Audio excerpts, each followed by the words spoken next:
Yeah, I think the biggest change that I've seen when I joined the company in July of 2008 to now is how we've actually gone through the structure and the things that we've done to change to really try to adapt to the economy that we've had. It's not necessarily things that we've done that we would have done otherwise. We've had to be a bit reactive because of the way the economy's been. So through having some new classes, we've done a lot of different things as far as our relationship with the ACO. So those are the types of things that we've kind of had to do because of the economy. P1 and P2 really weren't that far apart to begin with. And everybody's saying that, well, you're going to make them separate, you're going to make them different, and we really haven't. Towards the end of the year in 2009, we actually had P2 cars racing for the overall race wins already. So the changes aren't that drastic, and we shouldn't really see that drastic changes at Sebring and Petit either. The ACO has made changes to the cars that we're going to see as far as the petrol cars at Sebring. They've given them bigger restrictors, so they're ACO is kind of coming around to where we already were. The cars that will be in the GT Challenge class this year are actually faster. We've got a new specification Porsche that's going to be running in the Patron GT3 series. That car is, maybe a second to a second and a half faster than last year's car. So overall, the speeds of that challenge class are coming up, and it'll make it more competitive within that class and make it much easier as far as the regular GT cars in terms of a speed differential on the track. The LMPC car is about the speed of what a GT1 used to be. So they're going to kind of fit in really nicely between the LMPs and the GT cars. So the flow of the race should still be about the same. It's still 4 different classes, 4 cars that are traveling at different rates, different braking distances, things like that. So if nothing else, it should be more exciting because there's going to be more action on the track with more cars. When you think about the 2009 season, I think it started out under the darkest cloud that certainly the United States has ever seen in terms of the economy. And when you look at the auto industry in particular, it was no doubt the worst case scenario. So to be a racing series that is directly tied to the auto industry, I think everybody was holding their breath as we launched into our 2009 season.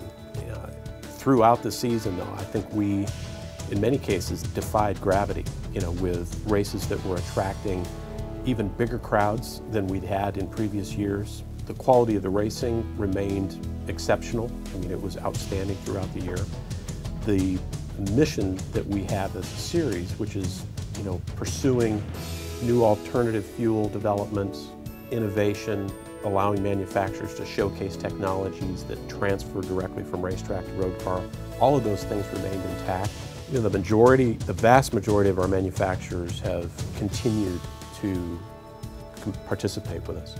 Some at reduced levels, but at the same time we've also added new content that historically hasn't been involved in the American Le Mans Series.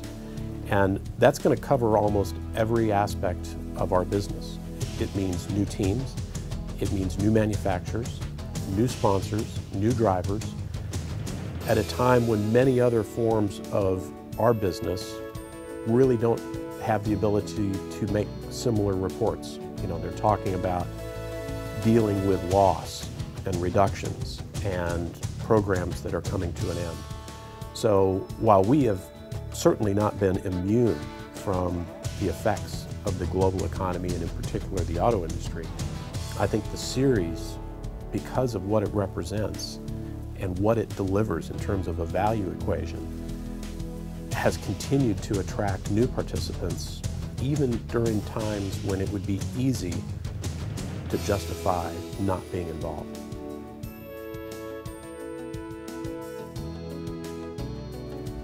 I think the priorities for the 2010 season will be to carry the momentum that we had at the end of the 2009 season, certainly into the beginning of 10. When I speak to the direct contacts that I have within the auto industry, and I'm talking specifically about the manufacturers that compete with us and the highest level of executives within those organizations, all are saying similar things, that yes, in fact, the darkest days are clearly behind us. that there's been a complete restructuring of just about all aspects of their business, which has in turn restructured our business. They still recognize the importance and the value that is represented by competing and actively being involved in the American Le Mans Series. I think we will embrace that as not necessarily today's status being the new normal, but being the new base from which we build upon. And the future that we have of this series and how it relates to its teams, to its manufacturers, to its sponsors, to its event organizers, and most especially to our fans, we will continue to deliver a vibrant, exciting, relevant product that will be worthy of their investment and their devotion. So, in a summation statement, that's the priority, to deliver against that vision and that commitment, utilizing where we're at today as the base of which we will build upon.